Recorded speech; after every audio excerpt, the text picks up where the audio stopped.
Amprius is uniquely positioned for the electrical mobility because our high energy density, high power density, fast charging, and wide temperature performance of our batteries. Amprius Technologies has created battery cells that reach about double the energy density and nearly 5 times the charging speed of a typical lithium-ion cell, while still maintaining cycle life that fits within normal expectations. This is rare in the battery world. Many startups present dramatic claims early on, only to face harsh limits when they move from lab work to scaled production.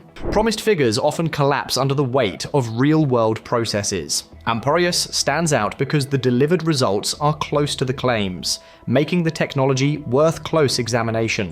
The important questions involve the compromise behind these numbers, the type of products that can realistically use such cells, and how much the company can scale production. Lithium-ion cells work by moving lithium ions between the cathode and anode during charge and discharge cycles. Energy density increases when the electrodes can store more ions per unit of weight or volume. For decades, the anode has typically been made from graphite, coated onto a copper foil current collector. Graphite works well and is stable, but reaches a practical limit of roughly 355 mA per gram. Silicon, by contrast, can store nearly 10 times more lithium. The challenge is that silicon swells drastically, more than 300%, when it absorbs lithium, then contracts again during discharge. That expansion destroys typical anode structures after a few cycles. The main Amprius innovation is in the anode. 2 approaches have been developed: Simax and Cycore. Both use silicon, but very differently. Simax employs a 100% silicon anode created through chemical vapor deposition.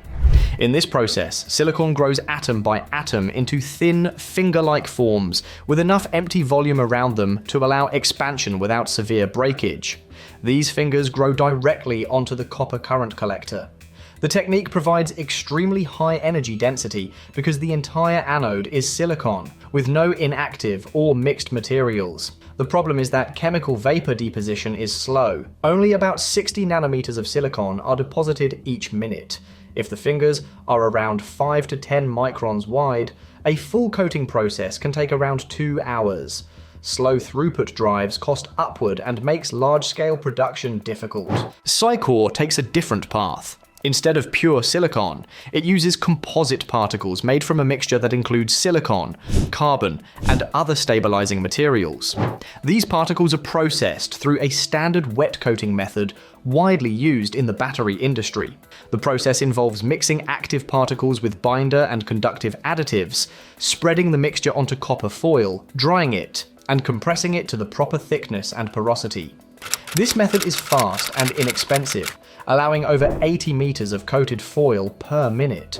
Composite materials also expand far less than pure silicon, improving cycle life. The trade-off is lower energy density compared to Simax, because only part of the anode consists of active silicon. The performance ranges reflect these differences. Simax cells reach about 400 to 500 Wh/kg, with charge rates from around 10 C down to about 1 C depending on cell design. In practical terms, charge times can range from about 6 minutes to 1 hour. Cycle life often lands in the low hundreds, with about 500 cycles as a rough upper bound. Costs for Simax cells likely fall near $1,000 per kilowatt hour, based on the slow manufacturing rate and niche market positioning. Cycore cells deliver around 350 to 400 Wh/kg.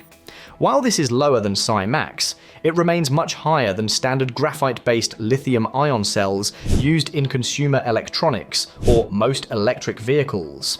Charge rates fall between 10 C and roughly C3, which means a full charge could range from a few minutes to 3 hours. Cycle life is higher than Simax, commonly above 700 cycles, and in some cases over 1,000. Because Cycore uses established coating equipment and composite materials, costs likely land in the low hundreds of dollars per kilowatt hour. Misunderstandings about charging speed often lead to mistaken conclusions. Many assume that chemistry alone defines charging limits. If one electric vehicle charges faster than another, the assumption is that the faster charging vehicle uses superior chemistry. In reality, charging performance often comes down to electrode design, rather than the underlying chemistry. Anode and cathode coating thickness play a major role. Thin coatings reduce ionic resistance and increase charge speed, but reduce energy density because they contain less active material. Thick coatings increase energy density, but increase resistance, slowing charging. This is why the same Simax chemistry can provide 500 Wh/kg at slow charging speeds, or around 400 Wh/kg at extremely fast charging. It is a design choice. Companies like Tesla could increase charging speed by sacrificing some energy density, but choose not to because range is more important for their customers. Market opportunities for Amprius depend on where high performance matters more than cost. Military applications fit this model. In battlefield environments, even small gains in endurance, weight reduction, or operational uptime can offer major advantages. A shift from 24 to 42 minutes of drone flight time, or doubling the active use time of communication equipment, can change tactical planning. Military organizations will often pay a significant premium for such improvements, but military devices use small battery packs compared to electric vehicles. An EV may hold about 80 kWh, while a drone may use only around 80 RWh. Even during large-scale conflicts, the total number of drone batteries needed is tiny compared to the global demand for EV cells. Military spending is also a small share of the overall economy, limiting the total market. Outside of defense, cost becomes the dominant factor. Electric vehicles and grid storage systems require low-cost energy storage on a massive scale. Standard lithium-ion chemistry, optimized over decades for cost reduction, beats high-performance silicon-rich designs in price. Even if Amprius scaled production, cells designed around silicon anodes will not become cost-competitive for most EVs or large-scale storage. Consumer electronics manufacturers, with long-established supply chains and extreme cost sensitivity, also have little incentive to adopt premium batteries that provide no direct revenue advantage. Some niche applications outside the military remain. High-end robotics could use the batteries where performance outweighs cost. Professional drones used for photography, high-performance e-bikes, motorcycles, luxury or hypercar applications, and specialized industrial tools may also benefit from lighter, more energy-dense batteries. Yet each of these areas represents small annual volumes compared to mainstream automotive or grid storage markets. Among non-military uses, electric aviation is the most compelling opportunity. Aircraft and eVTOL craft are highly sensitive to every kilogram of weight. Removing battery mass translates directly into more payload or longer range, because aviation can justify paying far more per kilowatt hour than ground vehicles. Amprius batteries fit the requirements well. Even so, electric aviation is still in its early stages, so the market remains limited.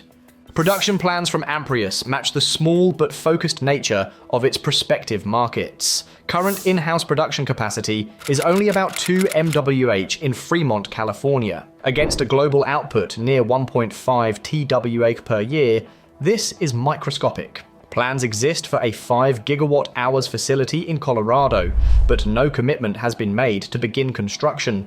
Meanwhile, about 1.8 GWh of contracted production capacity is available for Cycore cells through partners that use standard wet coating lines. This blended approach allows Amprius to supply high-end products internally while outsourcing medium-range products without the heavy capital burden of building large factories. Many battery startups fail when trying to scale too fast. Beginning with low-volume, premium-priced products avoids that pitfall. Even if Amprius succeeds at scaling this strategy and becomes profitable, the overall market for its technology remains niche.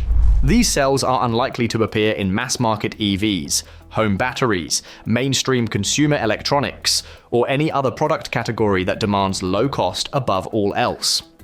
Silicon-heavy anodes are best suited for specialized, weight-sensitive products where performance delivers revenue or life-saving value. Across the battery industry, large producers like Tesla, KTL, and BYD continue to focus on cost, throughput, consistency, and manufacturability. These companies influence everyday life because they produce the cells that power most of the world's devices and vehicles. While battery startups often generate headlines by advertising impressive numbers, large manufacturers shape the reality of what reaches global scale. Amprius demonstrates that high energy density and fast charging are achievable with silicon-rich designs, but also shows why such designs remain limited to narrow slices of the market. The advances are real, the performance is remarkable, and the engineering solutions are clever. Yet the balance between cost and performance still governs the industry. High performance alone is not enough to reshape the mass-market battery landscape. The future for these cells will likely involve specialized industries, military use, aviation, and premium tools rather than everyday consumer products.